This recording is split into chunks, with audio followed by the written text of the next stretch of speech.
Hello friends. So I somehow ended up on Reddit and I ended up down a rabbit hole, as you do. It was a thread on your favorite crochet hacks. So members of our community were posting their favorite hack and it was pretty interesting, to be honest. I began to see a common theme of several tips being repeated over and over again. So I gathered those together and I want to talk about them in this video. And something I found kind of, I don't know, interesting is there were comments from people who have been crocheting for decades, and some little simple tweak that maybe you and I already use and don't think anything of it, they just now figured it out. So I thought that you might find one, two, maybe all of these helpful for you to make your crochet experience better on a day-to-day basis as you're working.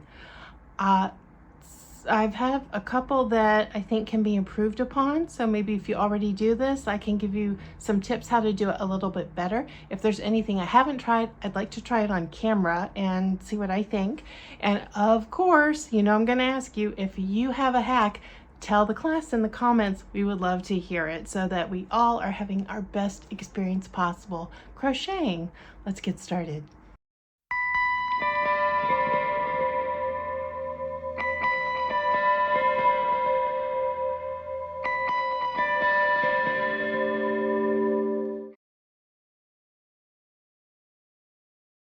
Okay, the waste not, want not. This kind of plays into a video I've done quite some time ago, but several people mention this. And this is not my ends bag, but they save their snipped ends and use them to stuff their amigurumi. And a tip to get a more even stuff is to trim your ends so that they're no more than 2 inches long, so that you have better shaping ability. That polyfill, use what you want. I'm not telling anyone how to stuff their amigurumi or whatever it is you're stuffing, but it irritates my eyes when those fibers go flying around, even when I have my eyeglasses on. And I don't know that it's so much cost prohibitive, but I don't love it. I don't like how it feels. It feels a little scratchy to me, so there are other alternatives. Pure cotton is one, and I like that for pillows. And I have long-haired cats who have to be brushed a lot. If you're new to me, so they're ragdoll cats, and this is hair.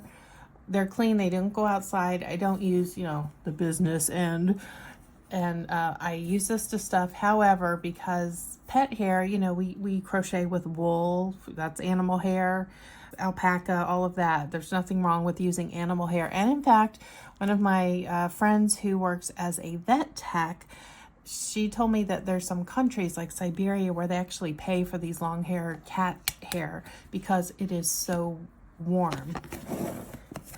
So that's another option. I also use paper shreds. I've got a paper shredder. It makes nice crinkly paper, so my junk mail goes right in there and I stuff it. Now, another tip that kind of goes with this that was also in the thread, a woman mentioned that she uses cheap nylons, like the knee-highs. Do you remember when we used to wear nylons on the regular? Now they're just, that was like my first job out of school. I worked in a department store in the hosiery department, and now there's no hosiery departments. I have all these old knee-highs and stockings and whatnot, and you can use that for things like this because you don't want cat hair just loose everywhere in case you have to take it out and wash it for some reason. It's already contained either in, I do use plastic bags, or a nylon for your shaping. So that is the waste not, want not tip. Save your yarn scraps, your little, something you might use for a small project, throw it into a bag. If it's a yarn you hate, I have a yarn that I absolutely despise, but I got it on clearance. I tried working with it several times. I'm not naming names. That would be great chopped up and used to stuff a pillow or something. So, okay, that was another tip. And so the next one we're going to look at is the chain and turn. So that can often look, it can give kind of this loosey-goosey, gappy look. It doesn't look clean.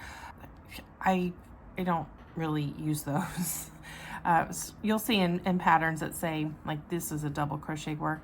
Chain 3 counts as a double crochet. I would never do that unless it's for kind of a lacy open work floral style stitch where you've got these big open spaces.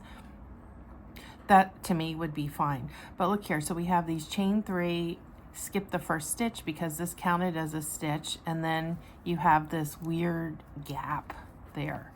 You know, that's just not attractive, right? So instead we do the stacked. Now it is, you may see a term, it's misused if it says standing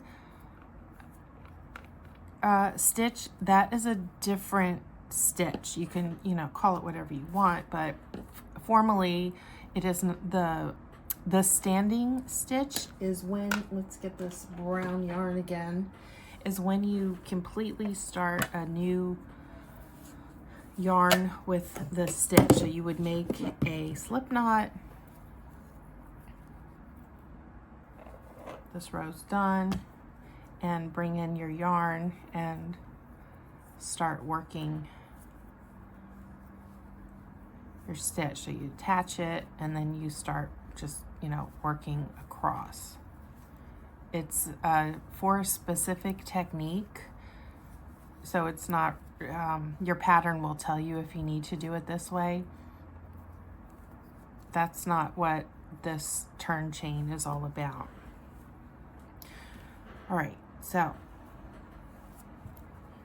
there's no chaining. You just work right into your stitch. Okay, there's single crochet.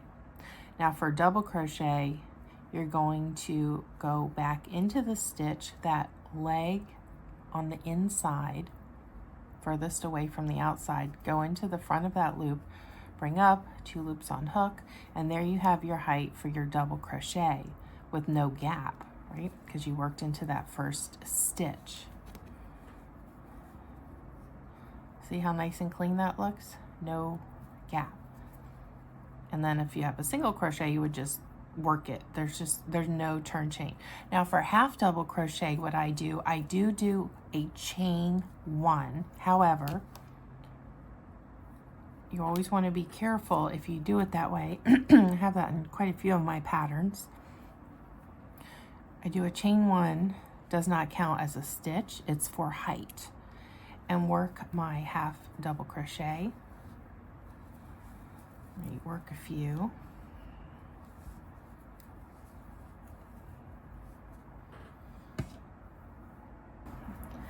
And then let me come back around, chain 1 turn. There's my chain 1. So I'm going to come back. And I'm doing this because I want to show you what happens when you come back to the end of the row.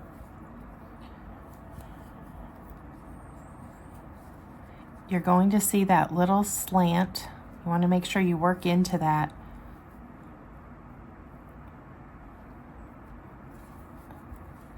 And that will keep your rows straight. See, I have a nice straight edge because I picked up that slanty chain 1 turn. So half double crochet, I do it a little bit differently to keep my edge straight. So you've got your stacked for the single crochet and double crochet, and then the chain 1 turn for the half double crochet. But there's no gaps, straight edge, height is consistent. So play around with those and you can start using those for your next project.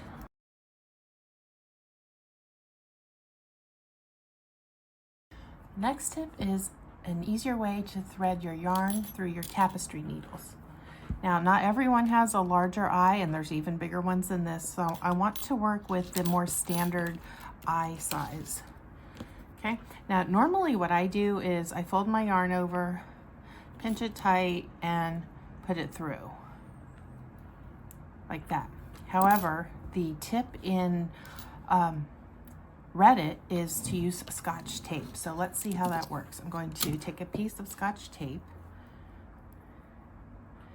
and fold it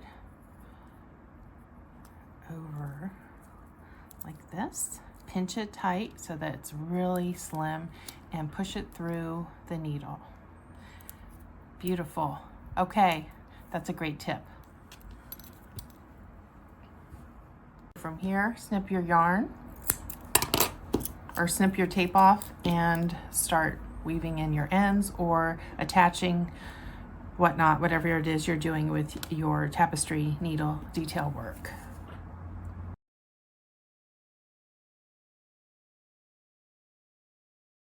Right, our next tip is when you put your work down for whatever, going to make dinner, pick the kids up, it's time for bed, wherever you're stopping, right? I definitely feel like I thought everybody did this, but how many people said this in the thread shocked me. I don't know what people were doing before this. All right, you stop.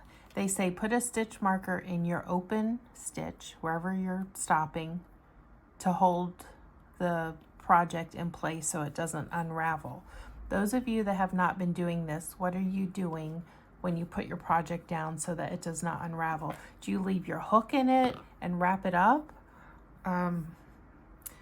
What else would you do is what I'm wondering. Maybe it's a better technique than this. But what else are people doing to keep their project from unraveling when they step away from the project? I'm extremely curious to know. So if you're not doing this, this is an excellent tip. I have to say it's probably the best one in the bunch because it's very easily to have the cat or the dog grab the yarn and your whole thing unravels. You don't know what row you left off on. That could be incredibly frustrating, but I've always done this. That's the next tip.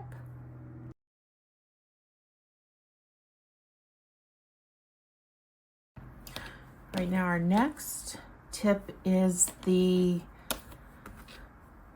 turning counterclockwise before chaining for your row. So you'll see in your pattern, or you'll be used to, here I already did it, just habit, we're used to chain one, turn, chain two, turn, that kind of thing. This maker says to turn counterclockwise first, okay? So I did that. And then chain and begin your work. And she says that makes a cleaner edge, which I can see that being the case, but let's see how it works in reality. I wonder, here, let's try it. Turn, okay, so here's my work. Turn counterclockwise. Here's my hook.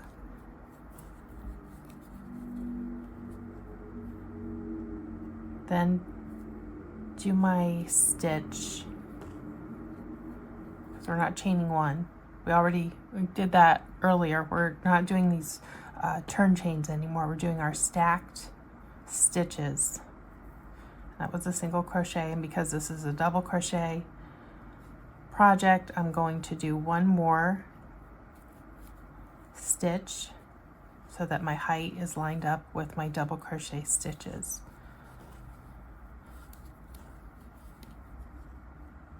I can see that little edge there, looks smooth.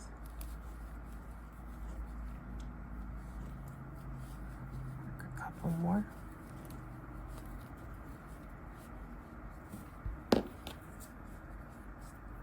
So there's my little counterclockwise turn. Yeah.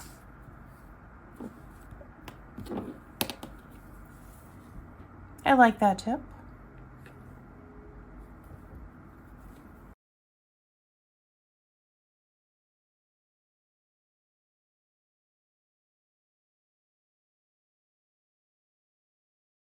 Now, the next two tips are about hooks, which is important because this is the tool of our trade, so to speak, right? The yarn that we use and the hooks that we use, because crochet means to hook, right? So the hook is everything. Much like with cooking your knives, it makes a difference. And like I always say with knives, I have a cooking background, so I often compare things to cooking or food. Because again, that's something else we do with our hands, and to me it's a creative outlet. So like with knives, when people say what's the best knife, it's kind of somewhat how I liken hooks. So the best knife to use and the best hook, you want to be thinking how it feels in your hand. So for instance, me, I'm a tall woman, I've got long hands and skinny hands. So the way I feel when I use a hook, or how it feels in my hand, how I hold it, my method, all of that will make a difference. If I have grip issues, that's all of these things go into play. So there's not a what's the best hook. We want to be thinking about how it feels in our hand. And then the other thing, of course, is the metal. So if you have, we won't use that one right now. These are more of common size hooks that many of us use. So the 4mm to the 6.5mm for most projects. The metal makes a difference. So if you have nice hooks now, you know what I'm talking about. If you're still working with value hooks, of course, we all have different budgets. There's no shame in value hooks. They still work just fine. But what you're going to feel, and I can feel just by touching it, this was a value set. These are very old, but there's some sizes in here because I don't have them in my, like nicer hook sets. I still use them, and they're kind of like, it feels jerky, and there's more tension in the arm because it does not glide across the yarn as smoothly. And just touching this, I can feel kind of the tackiness. These are like the ones my grandmother used. I can't even get a grip on these. I don't know how she did that, but I don't think in her age that there was a lot of choice. Many of these makers in the forum, their comment was that they got nicer hooks. Many cited that they liked the Clover Armor hooks. Those are not my first choice, but again, they love those hooks. You see me using the Atimo quite a bit, but for me, the best hook I've used are the red ones. These are like the Bentley of crochet hooks. So silky, and you also can work much faster with a smoother hook because you're not pulling so much. I whip through if you've seen my purple poncho, I'll put a picture up. I made that in 3 weeks using a smooth hook with yarn that splits like crazy because the smooth hook helped me do it so much more quickly. Now then, for the larger hooks, I do like the plastic because you're generally going to be using the bulky yarn, and that already is going to give you a lot of tension in the wrist and the arm, and plastic really moves through things very quickly. Now, on the subject of grip, there were other comments about that. Specifically, the tennis ball trick. I do not have a tennis ball, but they work holes in either end and put the tennis ball on the hook for people with grip, hand strength type of issues. Another one commented that they like to use the tensor bandage to make the right thickness for the hand to comfortably hold the hook. So you can modify your hooks even more than what these handles are if you have grip issues, especially if you've got arthritis, if you're dealing with carpal tunnel, just whatever it takes to make it comfortable for you to hold your hook so you can customize it the way you like it. The Furls hooks, you may be wondering about these. These are, I think, the most expensive hooks that I'm aware of. These are nice for my size hand. However, and I've only used this particular Furls, the tip here, if you look really closely, and I have a video on this, look what I'm showing you here is right here, the tip. Do you see how sharp that is? And it's more rounded here. Same with these others. They don't have that like almost a spiky sharp tip. This is great for digging into stitches. Okay, I do like that about this. I don't necessarily find it as comfortable, and I see a lot of people say that these drop and break, which is heartbreaking when you've spent you know, $30 or so on a hook. I don't know what they're going for, but these are going to be more expensive. Even this Bentley of crochet hooks, as I call it, these are going to run, you know, $10-ish. So with Christmas coming, if you want a whole new set, this set runs, I think, about $70 for a set of these. This set's going to be closer to $100 if you get all of them, and the size ranges aren't quite as expansive as they are with the tulip. And then of course Clover Armor, classic, lots of people like those. Now you can just buy one in your most used size, test it out, and see if you want to commit to an entire set. So that's how I would have a conversation about hooks. There's a lot to take into consideration, but once you get the right ones, oh my gosh, it really does make a difference. So I do agree with that comment in the threads. Did you know I designed project trackers, large print and regular print for small, medium, and large size projects?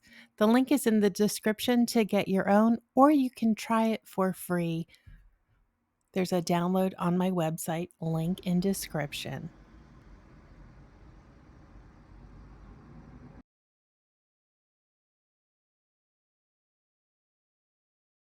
Now the next tip is amigurumi stitches, and the makers are saying that yarning under instead of yarning over makes a nicer stitch. And I admit I am not your maker if you're looking for amigurumi patterns. I've got, I don't know, maybe 2 or 3, but that's not I focus more on garments and home decor. I know lots of you love to make these little cuties though. So what I've done here, I'm going to try this stitch, and I feel like that yarn under creates the crisscross shape. So I don't know. I've made just some regular single crochet working in the round. This is 12 stitches, and this is the traditional yarn over single crochet. So now instead of yarning over like this, you yarn under and yarn under, bring up your loop and pull through. Go in, yarn under, bring up your loop, pull through. So let me work 12 of these. See how they look.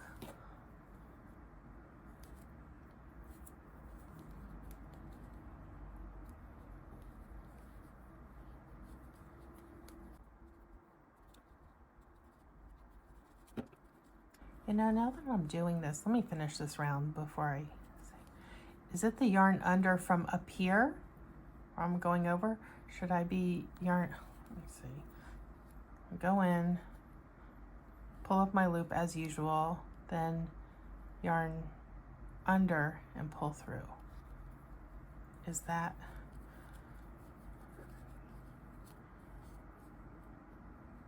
Okay, I don't know how helpful I'm being with this tip. Let me see if these stitches look, I mean, I do see a little bit of a difference. All right, I'm just going to stop because I'll be wasting your time. Some fiddling around. There's another creator here you see in the thumbnail with Alex, and she demonstrates this technique. Now, I was doing it correctly at first, and I got in my head a little bit because it's new to me, and overthought it and messed up what I was doing. And she's actually using a similar color yarn, so you can see her finished stitches have that beautiful, clean kind of X look that I was talking about at the start of this tip. So I will link her video in the description if you'd like to see her do it correctly and try it for yourself if you enjoy making amigurumi. Now we'll go on to our next tip. All right, so a very popular comment was the crocheting over the tails as you go, which, you know, that's great. We all have to deal with ends as best we can. I've seen a few people say that they enjoy that kind of tedious process. It depends how your brain works, right? Who enjoys it and who doesn't. The problem with crocheting over the ends as you go is there's 2 things that I would caution against. One is, let me demonstrate. Let me pull up. If you're working with two colors, this is also going to really show itself. Let me do it the correct way of changing color at the end of a row. But this would be true of whatever project you're making. Can't find my words today. All right, pull in. All right, so now I have this tail to deal with, and then this would be a tail to deal with, right? Pull it up. I'm going to chain one, turn. All right, so let's put a tail here. Let's say I'm going to be working under it as I go. Tighten everything up, and let me start crocheting. Do a few stitches, and we'll see what happens, why this is potentially an issue.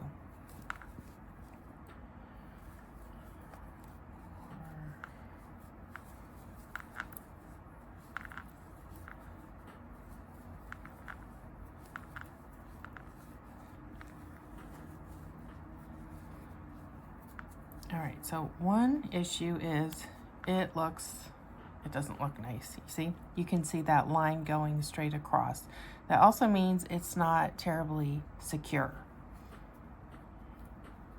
because only going one direction, it can find its way out, especially with items that are going to get a lot of wear and tear, like garments, blankets, things like that. If it's, you know, a pillow and it just kind of sits there, that's a different story. However, it still looks meh, right? It also can disrupt the look of the stitch. For instance, with my Winter's Embrace blanket, crocheting under there really looks obvious, and it disrupts the beautiful texture. So what to do, this is what I do. I'm not telling anyone what to do. I'm just trying to give you some tips here that maybe you will find useful in the future. That's the point of this video. Okay, so still, I'm going to work the tail as I go, but I'm going to make it more secure and less unsightly. All right, so there's my chain one. So I'm going to go in, work my stitch. Now, it's a little more tedious, but you're still working it as you go. So I go in with my hook, I bring the tail under, I kind of wrap it around the stitch, and then it comes back up. Work my stitch. Pull this. Again, come under, pull it around.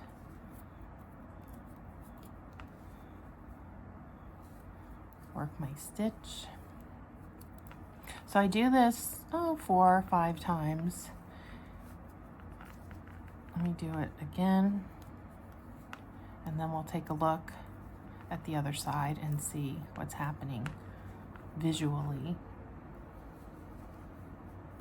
And I do this in a lot of my videos, but if you haven't made any of my patterns, or it's a pattern behind a paywall, you wouldn't have seen this. All right, so let's look on the other side what's going on with the tail.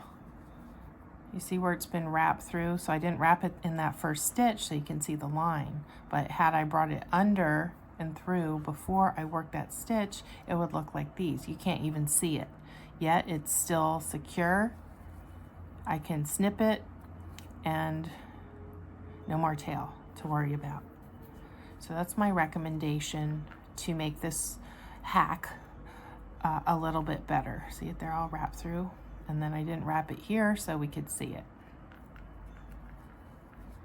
Just a little tweak to a popular tip.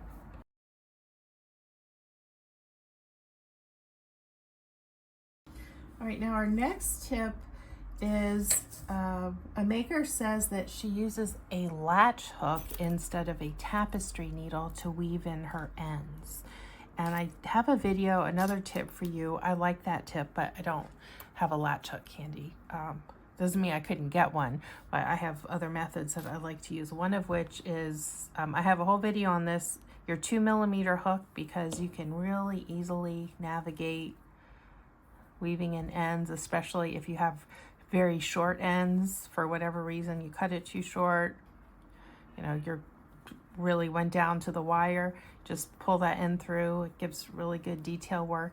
And then also I use yarn glue, which also I have a video on. I'll link all of these, and just tack it down into place so that you don't have any peekaboo ends when you're done. So another ends management tip in this collection of 10 tips video. Thank you for watching. If you found this video helpful, please give it a like and tell me in the comments what your favorite tip is, or what your tip is that was not mentioned in here, so we can all learn something new together. I'll see you again next time.